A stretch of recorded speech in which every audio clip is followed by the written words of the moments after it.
kaffara anhum sayyiatihim wa aslaha balahum. Amma ba'd. Hadirin jamaah, para bapak dan ibu, kita bertahmid sudah memasuki hari kedua sebagaimana yang sudah seharusnya kita lakukan sebagai muslim. Atiullah wa atiur rasul, tujuan kita ke sana dalam rangka yazidu imanana. Kita lanjutkan kajian hari kedua, mungkin ketiga keempat, ada banyak ustaz lain yang nanti saling melengkapi dengan pembahasan yang sudah dilakukan. Tema kita adalah aslaha hayatuna, memperbaiki keadaan hidup atau better life making, kira-kira gitu ya. Membuat hidup lebih baik seperti apa. Secara normatif setiap muslim sudah berpikiran futuris, terbukti dari doa yang pasti terucapkan dalam setiap doa, bahkan menjadi penutup ya. Rabbana atina fid dunya hasanah. Kata hasanah berulang, mungkin ratusan kali ya kita membaca itu. Apalagi kalau dihitung sejak sekian tahun yang lalu gitu. Intinya satu, bagaimana kita bisa meraih better life, hidup itu lebih baik, hasanah. Namun indikatornya seperti apa, itu persoalannya. Kadang-kadang kita menyebut better life, hidup lebih baik, lebih nyaman secara materi, ternyata tidak juga. Sejatinya hidup lebih baik itu adalah keadaan yang senantiasa mengalami rasa nyaman, rasa tenang, as-sakinah. Dan ukuran tentang as-sakinah, tenang itu bukanlah materi, meski boleh jadi bisa membantu, tapi bukan sesuatu yang pasti bersifat material. Sebab kalau memang ukuran yang namanya better life, hidup lebih baik itu materi, mengapa orang kaya bunuh diri, Pak? Banyak orang kaya bunuh diri.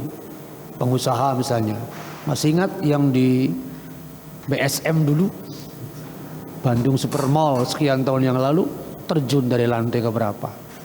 Padahal secara duniawi sukses. Jadi persoalan itu tidak bisa dilihat dari satu sisi bahwa hidup lebih baik kalau bermateri berlimpah. Sekali lagi belum tentu ya. Makanya kalimat yang dipakai Allah tadi, hasanah fid dunya hasanah fil akhirah.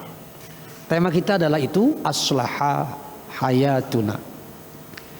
Rujukannya ayat ini, Muhammad ayat 2. Dalam Al-Quran, teori Al-Quran, ulumul Quran maksud saya, ada konsep yang disebut al-wa'du wal-wa'id ya. Al-wa'du itu janji, tujuannya memotivasi biasanya Pak, mendorong, menginspirasi. Al-wa'id mengancam, dan sudah ditebak. Kalimat yang disebut al-wa'du bertujuan membakar semangat, memberi ketenangan kepada orang-orang yang sudah taat. Makanya persyaratan untuk mendapatkan janji Allah itu selalu diawali oleh amanu yang pertama, kedua wa amilus solihat. Selalu begitu. Atau gayanya kadang terbalik. Ya, jadi Quran menggunakan dua pola. Kadang amanu dulu baru amilus solihat, tapi di surat lain kadang-kadang man amila solihan baru wa huwa mu'min. Sama sebetulnya. Artinya amal soleh tanpa iman tidak mungkin, hilang, pasti hilang. Atau bahasa Qur'annya antah balto a'malukum, amalmu sia-sia seperti fata morgana karena ketiadaan iman. Sebaliknya iman tanpa amal juga rugi, sebab tidak ada aplikasi bukti dari keimanan kepada sesuatu yang dipercayai. Nah, kembali, jadi ada al-wa'du. Tapi kalau al-wa'id, ancaman, biasanya ditujukan kepada mereka yang ingkar. Karena itu Allah selalu mengatakan dengan kalimat fa'angzir, ingatkan mereka, atau fazakir, ingatkan mereka, atau Allah sendiri yang mengingatkan dengan kata-kata kalau misalnya orang yang lalai sampai kemudian fokus pada hedonis misalnya ya, takatsur, kalla saufa ta'lamun, itu menggambarkan ancaman. Siapapun yang alhaakumut takatsur hatta zurtumul maqabir, baru di situ nanti kalla. Nah, kembali ke yang tadi. Ayat 2 surat Muhammad ini terbagi dalam dua sisi. Seluruhnya adalah ayat yang berkaitan dengan al-wa'du tadi, Pak. Janji. Tetapi janji itu biasanya berkaitan dengan kausalitas. Kalimat pertama ini saya memahaminya variabel sebab. Sebab harus ada. Sebab yang baik insya Allah pasti hasilnya baik. Sebab yang buruk sebaliknya. Ayat yang terkenal yang menggambarkan kausalitas itu antara lain Al-Zalzalah yang terkenal ya. May ya'mal mithqala dzarratin khairan yara syarran yara, atau Al-Isra ayat 7 in ahsantum ahsantum. Sebaliknya ketika asatum falaha. Jadi bagi saya dua kata itu sama, Pak. Ahsantum ahsantum li anfusikum, pasti balik lagi ke pribadi kita. Mengalami apa? Aslaha hayatuna. Sebaliknya ketika buruk dalam konteks sebabnya, buruk pula. Nah, jadi variabel sebab ini ada 3 kata. Amanu, amilus solihat, dan amanu bima nuzila ala Muhammad. Kita bahas masing-masing ya. Sementara akibatnya, yakni yang pasti terjadi setelah itu adalah kalimat terakhir, ada 2. Kaffaro anhum sayyiatihim, dihapus. Jadi kafaro, di dalam kata kafaro, di dalam kata aslaha ada subjek yang tersembunyi, Pak. Huwa. Man huwa? Huwa Allah. Siapa dia? Dia adalah Allah. Berarti yang menghapus kesalahan, yang memperbaiki kehidupan seseorang bukan kita, Allah. Maka saya meyakininya ketika 3 variabel itu kita lakukan secara iltizam, istimror gitu ya, terus menerus berkelanjutan tanpa henti, dijamin terjadi 2 hal itu. Kaffaro anhum sayyiatihim wa aslaha balahum. Oke, sekarang kita lihat dulu tafsiran Ibnu Katsir ya. Mungkin fotokopian nanti ada ya, supaya membawa oleh-oleh sehingga tidak lupa. Ibnu Katsir mengartikan yang disebut walladzina amanu wa amilus solihat, kata beliau adalah amanat qulubuhum, hati mereka beriman, yakin, percaya. Saya meyakini amanah itu menunjukkan rasa tentram, Pak. Jadi kalau orang beriman kepada sesuatu, maka konsekuensinya tentramnya harus pada sesuatu itu, tidak boleh kepada yang lain. Saya kira Al-Quraisy sudah sering ya kita baca. Siapakah yang memberi kita rasa aman? Ayat yang terakhir. Siapakah yang membutuhkan rasa aman? Alladzi at'amahum min ju' wa amanahum min khauf. Wa amanahum min khauf itu menunjukkan bahwa Allah yang memberi rasa aman. Siapa yang diberi rasa aman di atas? Falyabudu rabb hadzal bait. Jadi tunduk itulah yang akan membuat kita terjadi perbaikan dalam kehidupan. Muhammadiyah menyebutnya berkemajuan. Jadi saya meyakini aslaha balahum sama dengan memperbaiki hidup, ujungnya berkemajuan, ada progresivitas. Oke, jadi Ibnu Katsir mengatakannya amanat qulubuhum, iman dalam hatinya. Wasaroir, saroir barangkali terkait erat dengan kegaiban juga ya. Saroir atau sirri itu menggambarkan sesuatu yang tersembunyi, yang tak terlihat. Sesuatu yang tak terlihat bukanlah tidak ada. Kita meyakini gaib itu ada. Inilah perbedaan antara epistemologinya Islam dengan epistemologinya kafirin, Barat. Ilmu Barat tidak meyakini yang namanya kegaiban, Pak. Mereka selalu meyakini sesuatu yang empiris, yang terlihat, yang terasa. Sesuatu yang tidak terlihat nggak usah dipercaya. Itu bedanya, ya.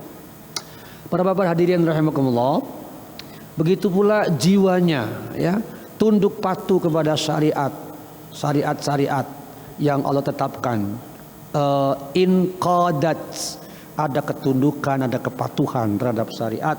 Itu pengertian wabatinuhum wadhuhawiruhum, itu menggambarkan ketundukan yang mutlak kepada yang diimani tadi. Kita lihat nanti berikutnya, ya. Nah, kalimat yang ketiga yang menjadi bagian dari sebab dalam pandangan Ibnu Katsir adalah beriman kepada Al-Quran, disebutnya dengan ataf khas kepada am. Maksudnya kata keterangan penyambung yang semula dalam posisi khusus, yakni kepada Rasulullah SAW, tapi bersifat umum. Bukan saja beriman kepada yang dibawanya, tetapi secara otomatis beriman kepada yang membawanya, yaitu Muhammad SAW. Jadi tidak mungkin kan Pak, beriman kepada yang dibawa tapi mengingkari yang membawanya, sesuatu yang mustahil. Karena itu tiga segi keimanan tidak boleh lepas. Allah sebagai yang menurunkan, Al-Quran yang diturunkan, Rasulullah SAW yang menerima Al-Quran tadi. Tiga hal ini tidak bisa dipisahkan satu sama lain, ya. Adapun keterangan wa huwal haqqu mir rabbihim, itu bertugas menegaskan mengenai asal muasal turunnya Al-Quran. Bahwa Al-Quran bukan karangan beliau, bukan inspirasi beliau, sebagaimana tuduhan banyak orang orientalis, seperti yang sudah pernah dibahas, ya. Itu tafsiran Ibnu Katsir secara singkat saya cantumkan, ya. Kemudian masih berbicara tentang ini, tafsiran orang yang kedua, Mustafa Al-Maraghi. Beliau menafsirkannya bahwa alladzina amanu sama dengan alladzina shadaqullah, membenarkan Allah. Ketika orang membenarkan Allah, maka otomatis firman-Nya pasti dibenarkan. Orang yang diutusnya pasti dibenarkan. Sebab iman kepada Allah berarti qaulnya percaya, tindakan Allah pun percaya. Qaulnya, ucapannya, firman-Nya apa berbentuk Al-Quran. Tindakan Allah mengutus seseorang, kehendak Allah. Itu namanya shadaqullah, membenarkan, meyakini. Bukan hanya itu, wa'amilu, dan berbuat sesuatu bita'atih, dengan ketaatan yang kuat. Karena itu kembali ke yang tadi, dua kata antara shadaqullah dan bita'ati, ketaatan, tidak bisa dipisahkan, ya. Pada saat yang sama dia juga komitmen untuk wattaba'u amroh, dia mengikuti semua keputusan, ketetapan. Kalimat wattaba'u amroh termasuk di dalamnya adalah qadarullah. Kita menyikapinya segala peristiwa senantiasa ada hubungannya dengan biiznillah, dengan qudratullah, dengan qadarullah. Wattaba'u amroh. Pada saat yang sama dia juga sodaku bil kitab, dia mengimani kitab, semua kitab. Secara spesifik kitab ini ditujukan kepada yang diterima oleh beliau, ya. Para bapak dan hadirin rahimakumullah, itu tafsiran tiga hal yang menjadi variabel sebab. Kita kaitkan lagi dengan hal lain. Nah, kita masing satu-satu sekarang. Kalimat walladzina amanu, pada prinsipnya tadi sudah disebutkan beriman kepada semua rukun iman, tetapi puncak dari rukun iman adalah Allah, dan Allah itu gaib. Di beberapa surat Al-Baqarah menyebutnya yu'minuna bil ghaib. Di surat Al-Muluk menyebutnya Ar-Rahman itu bil ghaib. Di surat Ar-Rahman pun menyebutnya al-ghaib. Di surat Yasin ayat 11 disebut pula Ar-Rahman itu gaib. Jadi Allah adalah puncak keimanan seseorang. Nah, yang bisa mewakili gambaran tentang Allah dengan sedikit pemahaman yang sempurna ada pada ayat kursi. Saya ambil awal dan akhir ayat ya. Di awal ayat setidaknya dirinci tentang 3 hal. Pertama disebutkan dulu kalimat tauhid, Allahu la ilaha illa huwa, 1. Kemudian asmaul husnanya, Al-Hayyu 2, Al-Qayyum 3. 2 kata Al-Hayyu dan Al-Qayyum satu paket yang sulit dipisah. Meskipun bisa berdiri sendiri, tetapi ideal sekali kalau disatukan Al-Hayyu sekaligus Al-Qayyum. Sementara bukti tentang Al-Hayyu Al-Qayyum ada pada kata la ta'khudhuhu sinatun wala naum. Al-Qayyum itu pengertian paling sederhananya adalah dia tidak bergantung kepada pihak manapun.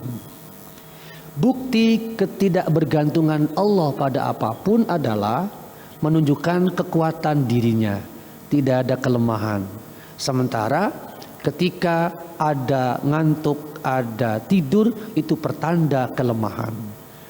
Tidur dan ngantuk itu, coba kalau Bapak perhatikan ya, urutannya juga sama, tertib. Ngantuk dulu baru tidur. Secara sunatullah tidak ada tidur dulu baru ngantuk.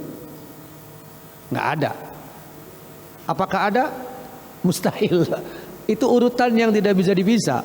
Maka sering saya katakan bahwa setahu saya Al-Quran itu sangat indah terkait erat dengan pemaparan yang bersifat urutan, tertib namanya Pak. Tidur diawali oleh ngantuk. Faktanya begitu kan? Begitu pula ketika masalah kewajiban suami kepada istri, pangan dulu baru sandang. Begitu pula malam dulu baru siang, bukan siang dan malam. Maka perlu dikoreksi kata-kata pulang pergi, siang malam. Karena yang benar pergi pulang. Lah kapan pulangnya Pak? Pergi juga belum? Kan logikanya begitu. Kapan pulangnya? Pergi juga belum. Jadi yang benar pergi pulang, bukan pulang pergi. Sama seperti malam siang. Surat Yasin menyebutnya tidak mungkin malam didahului siang. Pasti malam dulu baru siang. Bukankah yang namanya penetapan awal Ramadan juga malam baru siang? Kita mulai puasa dari gelap menuju terang, gelap lagi. Itu faktanya begitu Pak. Tidak mungkin malam didahului siang. Nah, kembali ke yang tadi. Jadi 3 yang mustahil pada diri Allah. 1, sinatun. 2, naumun. 3, mautun dalam hadis ya. Kalau mautun di Quran saya belum menemukan. Tapi kalau di hadis jelas. Mautun, la maut. Jadi sinatun, naumun, mautun mustahil dialami oleh Allah. Tapi makhluk pasti. Nah, lelah itu indikator paling sederhana adalah ngantuk. Lantas tidur. Maka mungkinkah Allah lelah tadi? Ayat terakhir, kalimat terakhir ini membuktikan bahwa Allah tidak memiliki rasa letih. La ya'uduhu hifzuhuma wa huwal aliyyul azim. Ya. Para bapak hadirin rahimakumullah. Dari hifzuhuma itu pengertiannya merawat, menjaga, memelihara. Huma seluruh makhluk yang ada di bumi dan di langit. Bayangkan oleh kita seberapa banyak makhluk diurusi oleh Allah. Andai kata tidak memiliki sifat Al-Hayyul Qayyum, mungkin sudah keletihan. Maka setahu saya tidak sedikit non-muslim yang masuk Islam gara-gara memahami seperti ini. Bagaimana bisa Tuhan meminta tolong kepada Tuhan yang lain pada saat mau disalib? Atau bagaimana bisa Tuhan istirahat pada hari ke-7? Sesuatu yang Tuhan istirahat pada hari ketujuh, menandakan bahwa Tuhan itu punya keletihan sebagaimana makhluk. Kalau begitu, layakkah dijadikan tempat bersandar? Logika semacam begini banyak yang membuat mereka beralih tadi. Dalam konteks manusia, Allah menjaga hal-hal yang berkaitan dengan urusan keduniawian, membuat yang disebut syariat. Maka Quran surat Al-Jathiyah menyebutnya ja'alnaka ala syari'atin minal amri fattabi'ha. Kami sudah membuatkan untukmu nih wahai Muhammad SAW sebuah syariat, fattabi'ha, ikuti syariat itu.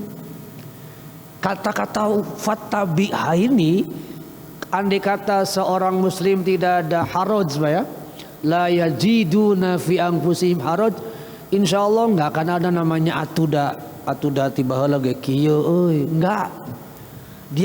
Dia akan komitmen terhadap itu, samina wa ta'na, mencoba gitu. Fattabiha namanya.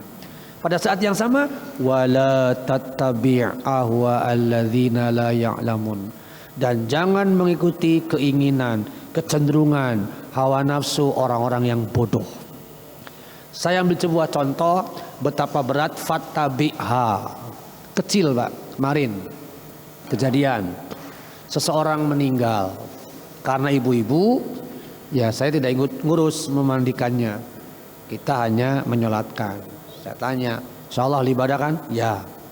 Oke, setelah beres dimandikan, nah di sini saya, karena ibu-ibu ini mungkin nggak ngerti, dia setelah beres dikafani, tiba-tiba, Bu, kita mau sholat, enggak, kita mau doa dulu. Harusnya ibu sholat, bukan mendoakan.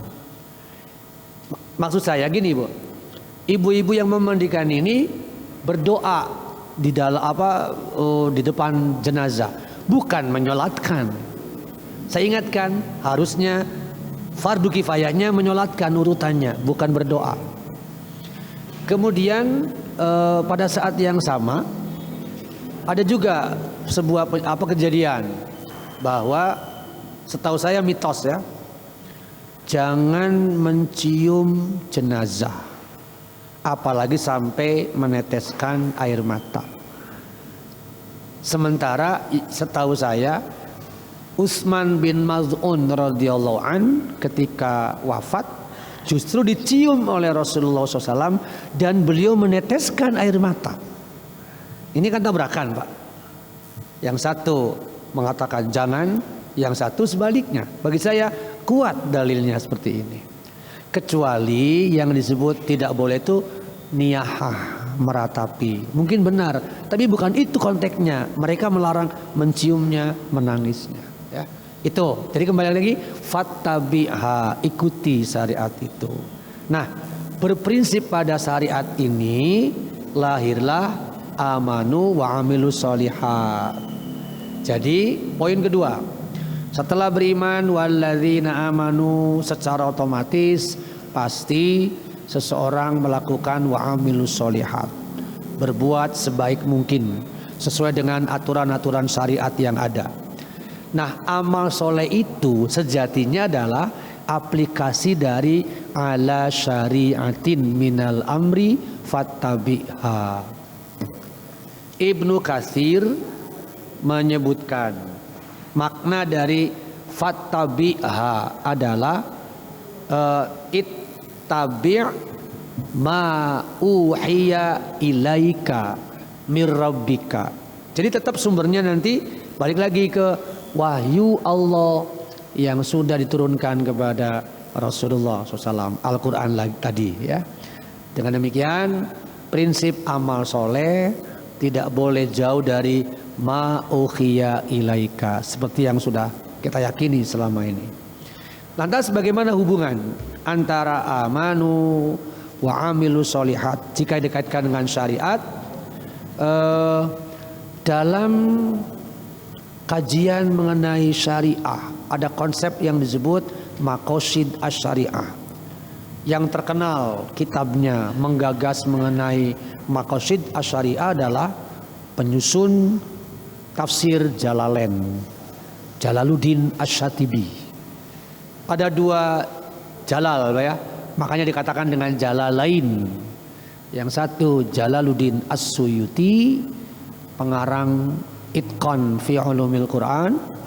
Yang satu Jalaluddin Asy-Syatibi, yang termasuk pengarang kitab Maqasid Asy-Syariah. Nah, beliau menyusun yang disebut Maqasid Asy-Syariah. Salah satu konsep yang terkenal 5 di sini, Pak. Al-Khamsah. 5 prinsip dasar utama Maqasid Syariah sebagai bagian dari wa'amilu sholihat tadi ya. Jadi konsep aplikasinya amilu sholihat. Konsep teorinya adalah 5 tadi, khamsah. 1, hifdzuddin, menjaga agama. Yang kita lakukan hari ini, saum, sholat, itu bagian dari menjaga agama. Sekaligus membela. Sebab pada saat kita menghafalkan apa yang diperintah, sama dengan membela agama Allah. Yang kedua, hifdzun nafs, menjaga jiwa. Maka lahirlah hukum-hukum, larangan membunuh, larangan menyakiti. Bahkan kemarin sudah disebut larangan menyakiti sesama mukmin bagian dari hifdzun nafs, Pak. Ya. Muncul di situ nanti bagaimana konsekuensinya ketika terjadi al-qatlu, pembunuhan. Ya. Yang ketiga, hifzul aql, menjaga akal, merawat akal. Muncul perintah thalabul ilmi, harus mencari ilmu. Hari ini saya kira banyakkan orang mengabaikan fungsi akal, fungsi hati, yang fokus pada fungsi yang di bawah, perut, al-batnu, yang kemarin sudah dibahas sedikit ya. Jadi hifzul aql nyaris jarang disentuh oleh sebagian besar umat muslim. Sayang di situ ya. Yang keempat, hifzul mal, menjaga harta. Banyak perintahnya, harus mencari. Ketika sudah menemukan bagaimana berbagi lewat konsep namanya zakat, infak, sedekah. Di dalamnya termuat juga rambu-rambu mengenai mana yang halal, mana yang haram. Antara lain yang terdapat di dalam Al-Baqarah 233, Pak. Di mana suami yang mencari harta, wa 'alal mauludi rizquhunna wa kiswatuhunna, ada kalimat bil ma'ruf. Memenuhi kebutuhan sandang, memenuhi kebutuhan pangan harus mengacu pada bil ma'ruf. Norma-norma halal haramnya di situ ya. Yang keempat, yang kelima, hifdzun nasl wal 'ird, menjaga keturunan dan kehormatan. Diaturlah lewat fikih munakahat, bab menikah, bagaimana cara melamar, bagaimana melindungi anak-anak perempuan, dan seterusnya. Itu terkait dengan hifdzun nasl wal 'ird. Bayangkan, Pak, ketika ada orang yang berkata begini, untuk apa ada akad kalau toh akad dan tidak akad pada akhirnya terjadi hubungan badan? Gitu kan, Pak? Tidak akad akhirnya hubungan badan juga. Setelah akad hubungan badan juga. Jadi apa bedanya? Gitu. Bagi orang yang berpikiran setan seperti itu, pasti menganggapnya nggak penting akad. Dampaknya panjang, Pak. Buah milik orang lain pun nggak perlu akad, bahkan akadnya dibuat sendiri. Bermain dua posisi. Bu, buahnya saya minta, silahkan. Oh boleh berarti. Jadi posisi pertama dia menjadi peminta, posisi kedua orang pemilik. Oh boleh, silahkan. Tidak boleh, ambil we. Semacam begitu ya. Jadi ketika tidak ada konsep yang disebut akad, rusak negeri ini, rusak kehidupan manusia karena aturan sudah tidak digunakan lagi. Itulah para bapak tentang bagian dari wa'amilus sholihah yang merupakan aplikasi dari ala syariatin minal amri tadi ya. Para bapak dan ibu rahimakumullah, jadi sekali lagi walladzina amanu wa amilus solihat, dua kata yang tidak bisa dipisah, dan orang akan mengalami kerugian, akan mengalami kesia-siaan andai kata hanya satu yang dimiliki, tidak dua-duanya, ya. Itu sekarang kita kaitkan lagi. Poin kedua sudah, yakni wa amilus solihat. Berikutnya adalah wa amanu bima nuzila ala Muhammad. Poin ketiga yang menjadi sebab atau variabel sebab orang dijamin mendapatkan aslaha hayatun adalah beriman atau meyakini kepada yang diterima oleh Rasulullah SAW. Mungkin kita yang sudah muslim merasa normal, Pak, biasa saja. Tapi bagi mereka yang bukan muslim atau yang muslim namun punya arogansi, apakah itu intelektual ataukah rasa semacam malu, agak sulit untuk menerapkan konsep amanu bima nuzila ala Muhammad. Apa yang bisa dilakukan terkait dengan iman? Cukupkah dengan mengatakan saya beriman, Al-Quran itu benar? Tidak cukup. Tetapi mari kita ikuti ayat yang menunjukkan perintah sama kepada Musa alaihissalam, bahwa iman saja, percaya saja tidak cukup, Pak.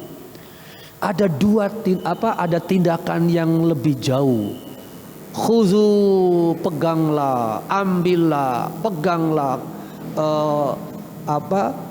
pegang teguhlah apa yang kami turunkan padamu. Pengertiannya, jadikan wahyu Allah itu referensi. Tetapi percuma saja, tidak akan menemukan nasihat atau apapun andai kata tidak melakukan yang kedua. Wazkuru ma fi, pelajari, pikirkan, kaji, ingat isinya, ma fi, isi dari yang Allah turunkan tadi. Al-Quran dalam hal ini, konsep yang pernah saya paparkan adalah wazkuru ma fihi. Mempelajari Quran itu bagian dari rangkaian seorang muslim yang mesti lakukan 4T, tilawah dulu. Jadi sebelum wazkuru, sebaiknya mampulah membaca Al-Quran. Setahu saya, salah satu kurikulum Imam Syafi'i yang ditekankan itu adalah dasarnya Quran harus bisa dibaca dulu. Sebab kemampuan dasar Quran bisa dibaca, mudah untuk melakukan tahfiz atau bahasa Arab nanti ujungnya. Jadi harus tilawah itu, mau tidak mau. Kedua baru tafhim. Nah, paham itu lewat uzkuru. Jadi yang Bapak lakukan lewat belajar bahasa Arab Al-Quran. Kemudian mungkin perlu juga teori ulumul Quran juga, mungkin sekali waktu perlu belajar. Karena tafsirnya kan sudah ya. Tafsirnya sudah. Nah, ulumul Qurannya gitu kita gali. Apa sih hal-hal yang berkaitan dengan ulumul Quran? Karena ulumul Quran akan menyambung dengan pemahaman kita tentang tafsirnya, akan lebih enak, ya. Kita bisa ngerangkum dari kitab Al-Itqan fi Ulumil Quran tadi. Kita rangkum, kemudian kita bahas bersama, itu bisa untuk menambah wawasan tentang Al-Quran. Fakta sosial yang terjadi para bapak, kembali ke tadi, ketika sudah menemukan pemahaman Al-Quran, ya, alias tafhim tadi, maka kita akan sangat mudah untuk fattabi'ha, mengikuti syariat yang berbasis Al-Quran tadi. Contoh, ya hari ini saum, kita dikatakan kutiba alaikumusiyam, karena sudah memahami, ya insya Allah nggak sulit.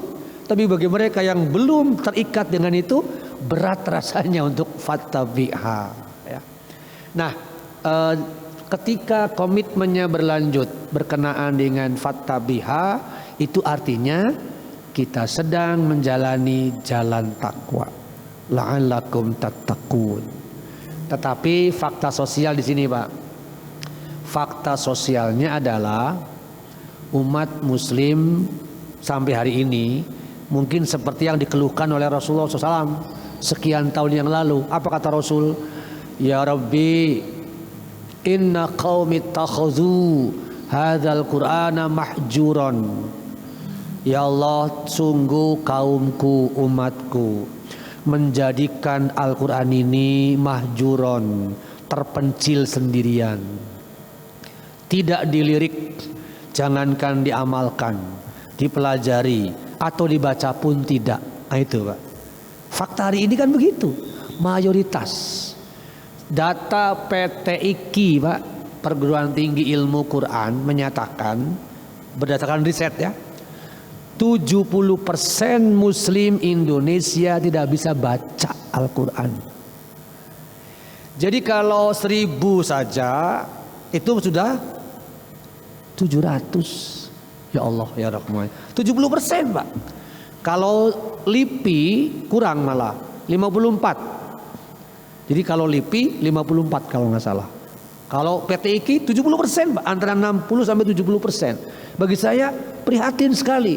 Berarti keluhan Rasul kepada Allah, ya Rabbi, inna qaumi takhadhu hadzal qur'ana mahjuran, itu faktanya. Karenanya bersyukurlah ketika ada metode penemuan ini, penemuan metode ini, itu bagi saya akan mendorong orang untuk belajar untuk membaca Al-Quran. Lantas apa sebutan Allah ketika seorang yang mengaku muslim, mengaku beriman, tetapi enggan mendekati Quran, enggan wadhkuru tadi, wadhkuru ma fi. Ayat ini menggambarkan sebuah perumpamaan yang menghinakan sebetulnya. Memang surat Al-Jumu'ah ini berkaitan dengan Bani Israel, tapi ingin saya tarik bahwa Bani Israel itu humilut Taurah, mereka membawa Taurat. Tapi kata Allah lam yahmiluha, padahal mereka tidak membawanya Pak. Yang disebut dengan tidak membawa itu adalah tidak mempelajarinya, tidak menjadikannya sumber hukum. Itu yang disebut lam yahmiluha. Maka kama salil himar, seperti keledai. Kalau kita kaitkan tadi, yang 70% itu berarti, yang 70% itu berarti seperti keledai. Karena tadi enggan menjadikan Quran sebagai referensi. Kalau kita mau jujur merujuk pada ayat ini ya. Jadi itu ancaman Allah kepada siapapun yang menjadi Quran. Para bapak dan hadirin rahimakumullah, itu terkait dengan Quran, kita sudah tahu bahwa salah satu kejadian penting selama Ramadan, dalam bulan Ramadan adalah Al-Quran turun. Sebagaimana Al-Baqarah 185, Syahrul Ramadan alladzi unzila fihil Quran. Pada bulan Ramadan itulah Al-Quran turun. Artinya Al-Quran sesungguhnya adalah kitab yang berkaitan erat dengan Ramadan. Lantas setelah turun Al-Quran dicek oleh Jibril setiap tahun. Amin marrotan, kulla amin marrotan. Jadi Jibril mendatangi Rasul untuk dicek tentang bacaan Quran. Murojaah kalau istilah sekarang Pak. Jibril, Muhammad, utslu, baca, iqra'ul Quran, baca Quran. Beliau baca, Jibril mendengarkan. Kalau ada yang keliru, Jibril koreksi. Ya semacam murojaah berarti kan? Itu tiap tahun Pak. Lihat kata-kata kulla amin marrotan. Setiap tahun, setahun sekali paling tidak dicek oleh Jibril ya, fi Ramadan. Namun makanya kita dianjurkan untuk tilawah Quran selama Ramadan. Namun bukan wajib menghatamkan Quran. Yang wajibnya saum, bukan tilawahnya. Yang wajibnya saum, bukan sholatnya. Sholatnya sunnah tetap ya. Tarawih itu sunnah, tidak ada yang wajib. Nah, di situ disebutkan bahwa hatam Quran fi Ramadan lis-shaim laisa bi amri wajibun. Bahwa urusan menghatamkan Quran selama Ramadan bukan wajib, tapi sangat dianjurkan. Nah, cara sangat dianjurkannya banyak. Sangat dianjurkan itu sangat banyak lewat motivasi. Misalnya nih, saya ambil beberapa hadis ya yang berkaitan dengan itu. Ayat riwayat Muslim nih menyebutkan majtama'a qaumun fi baitin min buyutillah. Tidaklah sekelompok orang berkumpul di rumah Allah, di salah satu rumah Allah. Baitul Muttaqin rumah Allah bukan, Pak? Berarti kan? Nah, gitu kira-kira ya. Majtama'a qaumun fi baitin min buyutillah yatluna kitaballah. Lalu membaca Al-Quran. Kita baca nggak sekarang? Baca. Yatlu yatadarasuna, mendalami, mempelajari. Tidak sekedar baca berarti kan?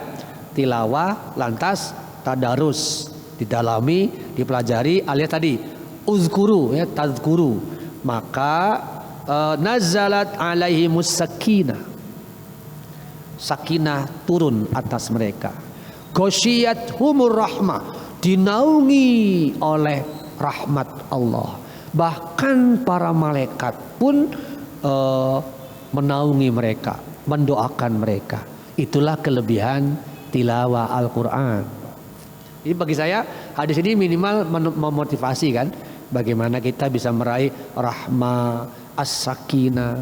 Maka mari kita biasakan di rumah masing-masing untuk tetap tilawah. Syekh Yusuf Qaradawi saja, meskipun beliau sudah seorang terkenal yang luar biasa, tetap ngahanca unggal dinten. Berarti wow. Bahkan Imam Syafi'i rahimahullah kalau Ramadan lebih intensif untuk tilawah Al-Qur'annya, termasuk wayatadarasuna, mempelajarinya tadi. Jadi tilawah plus jadi kata tadarus itu tidak seperti yang dipahami sekarang, ya. Kalau mendengar kata tadarus, ya sekedar baca udah, bukan mendalami makna pesannya seperti apa. Para bapak hadirin rahimakumullah, itu jadi sangat banyak sebetulnya. Ini beberapa hadis yang saya ambil berkaitan dengan fadilah Al-Quran. Salah satunya ini, al-mahiru bil Quran ma'as safaratil kiramil bararah. Malaikat selalu bersama, mengawal orang yang al-mahirul Quran. Malaikat selalu bersama, mengawal, Pak. Berarti otomatis memberikan perlindungan tadi. Karena itu kembali lagi, Al-Quran harus menjadi bacaan yang kita rindukan setiap saat, ya. Ya paling tidak tiap hari lah, untuk menjaga hati dan pikiran juga. Saya pernah membaca tulisan kalimat di sebuah buku, ya, ada kalimat dari Ibnu Sina. Orang yang tadi yatsluna, rajin membaca, yatadarasuna, mendalaminya, mempelajarinya, sama dengan mendidik diri berpikir ilmiah. Karena Al-Quran sejatinya itu, Pak. Kita diajak berpikir ilmiah. Yang disebut berpikir ilmiah itu selalu ada urutan, sistematikanya, selalu mengemukakan bukti. Itu yang disebut berpikir ilmiah. Jadi scientific itu sudah dibicarakan oleh Quran lebih awal daripada orang-orang sekarang, menurut keyakinan saya, ya. Baik. Nah, ini juga sama mengenai fadilah Al-Quran. Saya kutip Imam Ali saja, ya. Ini bagi saya bagus, Pak. Al-Quran itu kitabullah. Di dalamnya terdapat berita generasi sebelum kalian. Banyak kan kisah-kisah, ya. Bahkan sepertiga Al-Quran itu isinya kisah. Tentu bukan kisah yang tak bermakna, ya. Berita yang akan terjadi. Tadi di surat Al-Baqarah 255, Yasin, ayat kursi, termasuk Yasin juga ada, menggambarkan mengenai yang akan datang peristiwanya. Dan sebagai hukum di antara kalian, di dalamnya kadang-kadang lewat kisah ada hukum di situ, ya. Al-Quran itu keputusan yang serius, bukan main-main. Siapa yang meninggalkannya dengan sombong pasti dibinasakan Allah. Ingat kata-kata ini, siapa yang meninggalkan Al-Quran dengan sombong pasti dibinasakan Allah. Mungkin saya teringat dengan kata-kata ini mirip Profesor Jeffrey Lang. Seriuslah mempelajari Quran, menyerahlah kepada Quran, atau Anda yang akan dikalahkan oleh Al-Quran. Situ mirip Pak ucapan beliau ya. Siapa yang mencari petunjuk kepada selainnya pasti disesatkan oleh Allah. Pasti. Jadi terbukalah. Kita harus menjadi orang yang disebut muhtadin, siap diberi petunjuk. Kalau sudah yasrah sodro, insya Allah Allah pasti mengarahkan kita sedemikian rupa ya. Oke, itu Al-Quran itu tali Allah yang kokoh, hablul matin. Al-Quranu huwal hablul matin, tali kokoh yang tidak akan pernah putus. Alias hadisnya sudah diingat, ketika kita tamassaktum bihima, berpegang teguh kepada keduanya, lan tadillu abadan, tidak akan pernah dibinasakan tadi ya. Peringatan yang bijaksana dan jalan yang lurus. Dengan Al-Quran, hawa nafsu tidak akan menyeleweng, lisan tidak akan rancu, karena Quran adalah ucapan yang kokoh sekali. Maka dengan merujuk pada Al-Quran, insya Allah lisan kita senantiasa benar, tidak terjebak oleh bias. Para bapak, kita lanjutkan sekarang. Jadi inilah variabel sebab 3 tadi ya. Amanu billah wa amilus solihat dan amanu bil Quran. Sementara yang kedua, yang terakhir, ketika ketiga hal elemen tadi kita lakukan secara kontinu, bertahan, istiqomah, maka mendapatkan 2 hal. Pertama, kaffaru anhum sayiatihim, menghapus kesalahan. Kalimat menghapus kesalahan ini aspek psikologis, kejiwaan.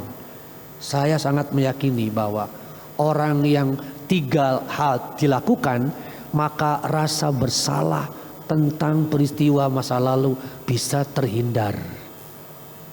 Sebaliknya, tanpa melakukan ketiganya dengan benar, boleh jadi orang itu mengalami skizofrenia yang akut. Bahkan bisa jadi sampai depresi dan gila. Ada beberapa orang yang mengalami kondisi seperti itu. Ya, di Awiligar ada Pak. Barusan 3 malam yang lalu masih muda sudah gila. Kenapa? Karena mengalami peristiwa yang orang tuanya meninggal mendadak, kaya raya, tapi dia tidak siap, akhirnya habis hartanya karena ada penipuan oleh saudara-saudaranya. Dia tidak kuat menghadapi itu, gila. Berarti jiwanya rapuh tadi ya. Yang kedua adalah aslaha balahum. Tadi saya katakan kafaro dan aslaha itu ada damir, ada kata ganti yang disembunyikan. Berarti Allah yang menghapus kesalahan mereka, Allah yang memperbaiki kehidupan mereka ya. Sekarang apa itu makna bala? Saya kutip kalau Al-Maraghi belum ya. Kalau Al-Maraghi menyebutnya dengan ungkapan aslaha sya'nahum fid dunya, memperbaiki kehidupan mereka dalam kehidupan dunia, keadaan mereka. Sebaliknya bitaufiqihim li subulis sa'adah, mengarahkan mereka agar meraih yang disebut as-sa'adah. Sebaliknya yang kedua. Jadi kalau penafsiran Al-Maraghi yang disebut perbaikan hidup itu 2 Pak. 1 sya'nahum fid dunya ya. Yang kedua aslaha sya'nahum fil akhirah. Jadi Allah memperbaikinya di dunia juga nanti di akhirat dengan 3 elemen yang sudah disebutkan tadi ya. Kemudian kalau Ibnu Katsir, nah ini Ibnu Katsir mengutip 3 orang mufassir. Yang pertama Ibnu Abbas mengartikannya amrohum, urusan, kejadian, peristiwa. Imam Mujahid mengartikannya sya'nahum, keadaan. Ibnu Zaid mengartikannya dan Imam Qatadah halahum, keadaan juga. Jadi ketiga ini sama sebetulnya. Amrohum, sya'nahum, halahum merujuk pada kondisi kehidupan dunia. Bisa terkait dengan aspek jasmani, aspek ruhani, maupun keadaan lain yang berkaitan dengan kehidupan seseorang. Demikian kira-kira gambaran kajian kita sore ini yang tidak terasa hampir 1 jam untuk memperbaiki kehidupan kita. Sekali lagi 3 elemen, 2 balasan sudah Allah siapkan untuk kita sekalian. Tinggal kita bagaimana komitmen untuk melakukan 3 hal tadi ya, sama-sama. Semoga Allah memberi kita hidayah sekaligus taufik. Baik, terima kasih Ustaz. Mungkin dapat bertanya, mungkin saya dulu ya. Tadi pada awal pembahasan dikutip surat Muhammad ayat 2 ya. Situ dikatakan orang yang beriman, amal soleh dan kemudian percaya kepada Al-Quran akan dihapus kesalahan dan akan diperbaiki keadaannya. Kurang lebih demikian. Ada yang hampir sama kalau kita baca di dalam Al-Furqan 70 ya. Ila man taba wa amana wa amilan sholihan faulaika yubadillahu sayyi'atihim hasanat. Di sini sama, nanti Allah akan memperbaiki kesalahan menjadi kebaikan. Tetapi di sini ada diiringi dengan tobat dulu kepada yang bertobat. Nah di dalam Muhammad itu di sini tidak dikatakan. Jadi kan umumnya kan orang-orang yang dihapus itu kan dia merasa bersalah dulu bertobat baru. Tapi di dalam Muhammad ini tidak disebutkan langsung dihapus kesalahan. Nah ini apa maknanya? Jadi Al-Furqan 70 di situ dikatakan kecuali orang yang bertobat, beriman dan mengerjakan kebajikan, maka kejahatan mereka diganti Allah dengan kebaikan. Nah ini kalau di dalam at-taubat itu secara eksplisit harus bertobat dulu ya. Tapi yang di dalam Muhammad itu tidak. Itu yang pertama. Yang kedua mungkin pertanyaannya umum ya. Ustadz sering mengatakan bahwa untuk kita mendalami Al-Quran ada 4T itu kan. Tilawah, tafahum, tahfidz dan tahbid ya. Saya ada kadang-kadang juga merasa kegamangan ya, juga merasa prihatin. Kalau yang 2 yaitu misalnya tilawah kemudian tahfidz mungkin nggak jadi masalah, silakan. Tetapi kalau menyangkut tafahum kemudian tahbidz, banyak orang yang curiga. Padahal kandungan Al-Quran itu justru misalnya amar ma'ruf nahi mungkar, itu kan harus dilaksanakan. Ada mulai orang-orang yang takut. Nah, kira-kira gimana pandang Ustaz? Terima kasih.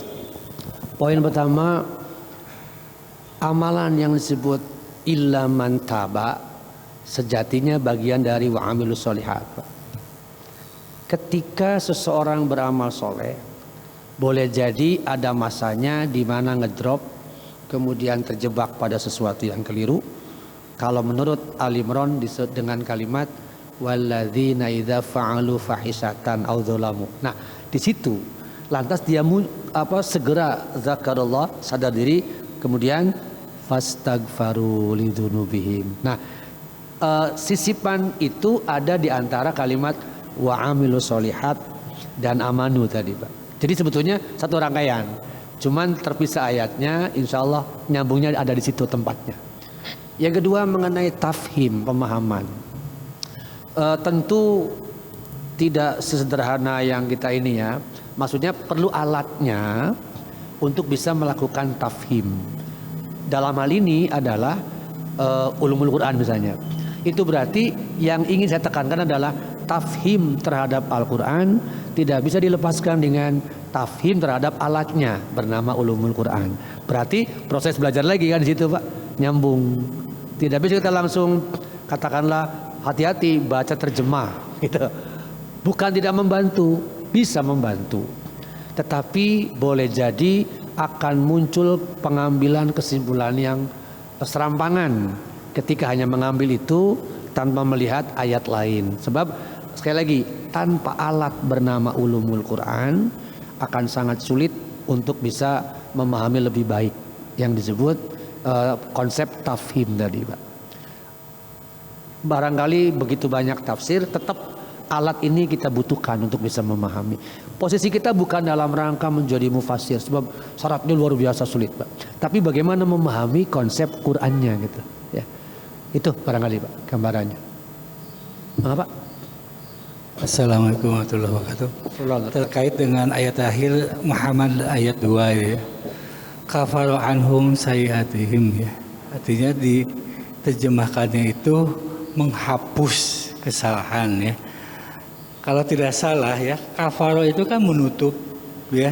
Mungkin beda artinya antara menutup dengan menghapus ya. Itu mohon dijelaskan Pak Ustaz. Terima kasih. Assalamualaikum.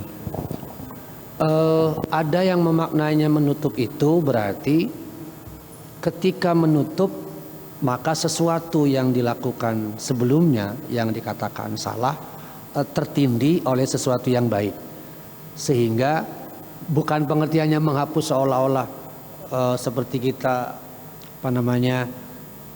ngelem Pak ya.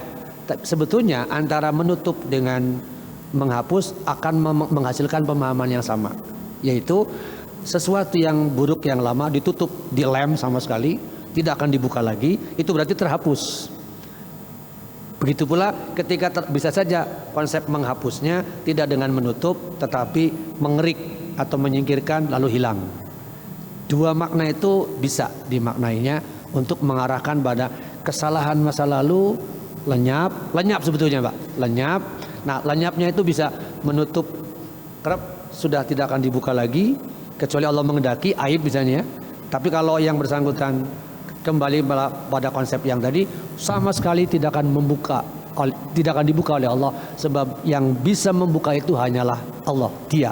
Atau sama sekali konsepnya menghapus itu mengerik saja, hilang, lenyap seketika. Begitu pemahamannya. Khawatirnya gini, kalau menghapus itu sama sekali hilang ya. Gitu kan. Tapi menutup suatu saat bisa dibuka lagi. Apakah begitu enggak Pak Ustaz? Bisa.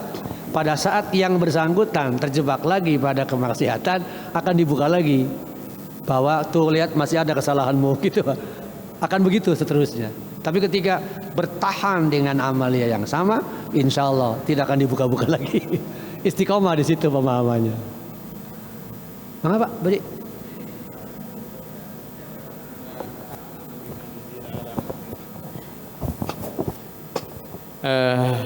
Dalam rangka wa amanu bima nuzila ala Muhammad wa wal haqqu min rabbihim.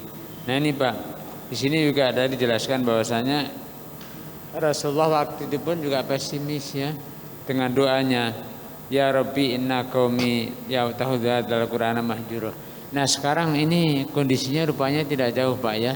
Bahkan tadi menurut penelitian dari PT IKI, orang yang baca Quran itu hanya 30% ya. 70-nya tidak bisa. Bahkan kalau Kementerian Agama hanya 14% Pak. Kan ini sedih sekali. Jadi mahjuro ini kayaknya sudah berat sekali. Nah terus dengan kayak ini Pak Ustadz, satu lagi. Mungkin itu dulu aja Pak Ustadz. Yaitu tantangan kita Pak. Bagi saya kalau kita kembali ke Sirah Nabawiyah, ada satu konsep yang ditiru oleh kafirin modern. Mereka mengatakan bahwa jangan dekati Quran gitu loh. Ketika ada kata-kata jangan mendekati Quran, akan penasaran untuk mendekati. Jadi gimana? Mereka punya konsep sibukkan orang itu untuk menyenangi, menyukai sesuatu, secara otomatis akan lalai lupa pada Quran. Hari ini begitu nggak kira-kira? Disibukkan oleh sesuatu yang bersifat anil hawa gitu ya, cenderung pada hawa, itu pasti terhadap Qurannya lalai. Jadi tidak perlu mengatakan jangan dekati Quran, sibuk saja dengan duniawinya, otomatis lupa. Contoh nih Pak, ini contoh pengakuan seorang profesor. Seorang profesor mengatakan ke saya, lalu belajar sekian tahun yang lalu. Masya Allah Ustaz, saya pengen belajar Quran. Kenapa Prof? Saya belum bisa baca. Masa? Nah itu masalahnya. Saya menyukai ilmu ini terus sampai lupa saya baca Quran. Itu beliau Pak yang menyukai keilmuan sampai lupa khusus mendalami Quran. Ketika usia sudah 65-an ke atas baru sekarang mumpung masih ada waktu. Udah bagus sekarang Pak. Artinya saya ingin mengambil cerita ini bahwa selevel beliau saja yang menyenangi sebuah ilmu sampai lupa Quran. Nggak bisa baca sama sekali. Tapi karena beliau tersadar, kemudian memang ya IQ-nya bagus ya, 3 bulan selesai, baca langsung lancar Pak. Bagus, fasih ya. Itu kira-kira. Jadi bagi saya apa yang Bapak tanyakan faktanya begitu, yakni beri kesibukan dengan kesenangan sangat mudah membuat lalai terhadap Al-Quran. Barangkali itu untuk hari ini. Terima kasih.